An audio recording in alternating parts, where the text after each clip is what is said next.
Week 11 of the fantasy football season, and here's the top 15 tight ends I'm ranking this week. Number 1, Travis Kelce of the Kansas City Chiefs. So Travis Kelce, we know he's been the best tight end for many seasons now. This week, coming off a bye week, I expect this Kansas City Chief offense to have a great game.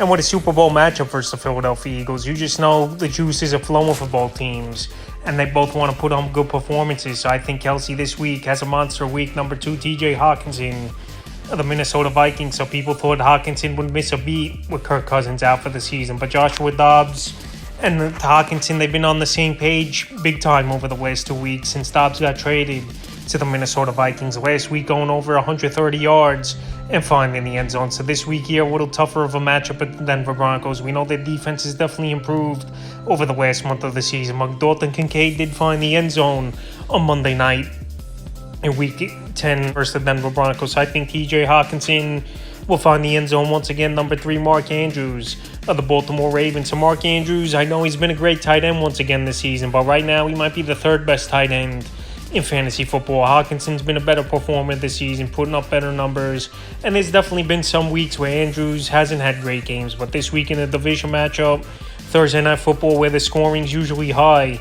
I think versus the Cincinnati Bengals in pretty much a playoff type atmosphere, Andrews rises to the occasion. Number 4, Sam Laporta of the Detroit Lions. To Sam Laporta, what a rookie season it's been for him so far this year. Him and Amon-Ra St. Brown, 2 top targets in this passing game for the Detroit Lions. And this week, a great matchup versus division rival, the Chicago Bears, where we know they can't stop anyone. So Laporta, he's up there amongst the league leaders in touchdown for rookies at either receiver or tight end. And him and Jared Goff since week 1 have been on the same page. Laporta already a top 5, top 6 tight end in the league. And this week, I think once again, he has a good game. Number 5, George Kittle of the San Francisco 49ers. So George Kittle, the last month of the season, he's really turned things around. After the first 6 weeks, he really had only 2 good games out of the first 6. So him and Brock Purdy have great rapport. He's been a big red zone target from the end of last season to this year. And last week, he's making some yards after catch plays as well, where he only had 3 catches with 116 yards and a touchdown. So right now, this offense looks like it's back on track.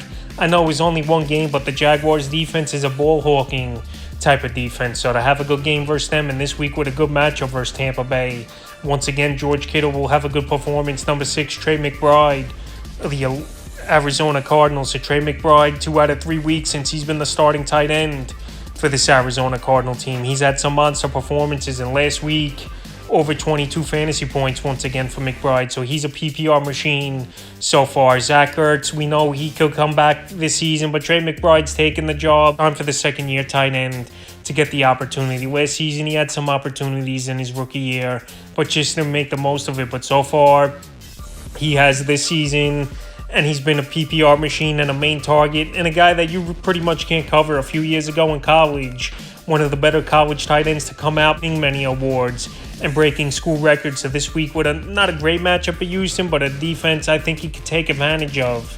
I think once again he has a good game. Number 7, Evan Ingram of the Jacksonville Jaguars. Evan Ingram's been a main target in this offense behind Christian Kirk in the passing game, with Calvin Ridley pretty much being a wide receiver that hasn't done much. Like Evan Ingram's a good route runner. I know last week was a horrible game, only 3 catches, 12 yards, but it was a throw-out type of game versus San Francisco 49ers. So this week with a better matchup versus division rival, the Tennessee Titans, I think Evan Ingram gets back on track and has solid numbers. Number 8, Jake Ferguson of the Dallas Cowboys. So him and Dak Prescott, they've been on the same page over the last month of the season.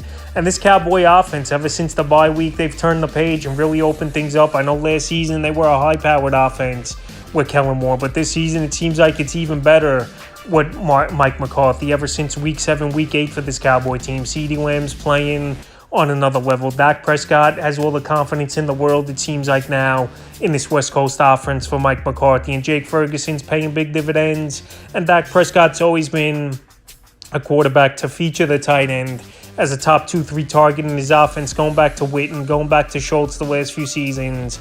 And now Jake Ferguson, once again, playing well, and a great matchup at Carolina. Number 9, former Cowboy, and the mentioned Dalton Schultz of the Houston Texans. So Dalton Schultz, the first 3 weeks of the season, looked like he pretty much wasn't going to do anything for this Texan team. It was a product of the Dallas Cowboys system and playing with Dak Prescott, who likes the tight ends. But Dalton Schultz and C.J. Stroud have been on the same page over the last month of the season. He's putting up fantasy points. And last week, 11 PPR fantasy points. This week, a good matchup versus Arizona. And I think we could expect anywhere in that range. Once again, number 10, Dalton Kincaid of the Buffalo Bills. So Kincaid, I know he might be a little low on the list this week here, but a very tough matchup versus one of the better defenses in the league of the New York Jets. And this Jet team, they've had Josh Allen's number the last few seasons, and obviously in week 1 causing 4 turnovers in this game. So Dalton Kincaid's broke out over the last few weeks. He found the end zone once again in that tough loss in week 10 versus the Denver Broncos on Monday night. And this week I think Kincaid put up decent numbers, but it's still definitely a tough matchup. Number 11, David Njoku of the Cleveland Browns. And Njoku the last 3-4 weeks here, he's really getting things going, and it looks like he's 100% healed, fortunately, from fire pit accident, which could have been way worse than what it was. So Njoku, he's a big target in the middle of the field. We know he's a freak athlete at the tight end position. I know this week it's a tougher matchup versus the Pittsburgh Steelers, but even last season, Njoku was starting to put numbers up, and once again, he's doing that this year. Number 12, Logan Thomas of the Washington Commanders, so a big target and a favorite of Sam Howell, even though I know Sam Howell spreads the football out, and he's one of the better quarterbacks in terms of doing that in the league, and we know he's a gunslinger. But Logan Thomas, a big target, 6'6", 6'7" in the red zone. Terry McLaurin, obviously the number 1 target in the offense. But Logan Thomas, we've known throughout his career, as long as he's healthy, he's a guy that can contribute to fantasy owners and for this Commander team. And this week in a good matchup versus the New York Giants, I expect him to play well once again. Number 13, Cole Kmet of the Chicago Bears. So Cole Kmet the last few weeks with Tyson Beckett starting to get things going and make some plays and be a good fantasy option from anywhere from 9 to 12 fantasy points. Last week, once again, decent ball game. It's going to be Fields at starting, decent option. Once again, at tight end 14, Tyler Conklin of the New York Jets. Tyler Conklin, he's been a mainstay in this offense the last 2 seasons, and a Zach Wilson favorite. And obviously with a young quarterback, his tight end's a security blanket and an option that they really target throughout their career. So he's number 2 on the team in receiving and targets behind Garrett Wilson. And Conklin, we know he can make yards after catch. Last week, a solid game, 7 catches, 70 yards, and a tough loss at the Raiders. And this week, a tough matchup, obviously, at the Buffalo Bills. But Conklin, I think, can make a few plays in this one. And just going off of volume and catches and targets on this Jet team, he's a guy that cracks the top 15 and the 15th and final tight end on rankings. Cade Otton of the Tampa Bay Buccaneers. So Cade Otton last week, he didn't show up at all with a no-show performance, only 3 fantasy points. But the week before, he did have 23 fantasy points in PPR leagues, and he's another big target in the red zone. This week, I think they're going to lean on him a little bit more, where the San Francisco 49er defense is going to try to take Mike Evans out as possible as they can. And right now, Cade Otton, he's sneaky in the middle of the field. And it seems like this season he's more improved route running than he was last year, where it took him and Tom Brady a while to get going. But him and Baker Mayfield have had a decent chemistry this season. And I think this week he could carve out a decent performance. So that's the top 15 tight ends I'm ranking for week 11 of the fantasy football season.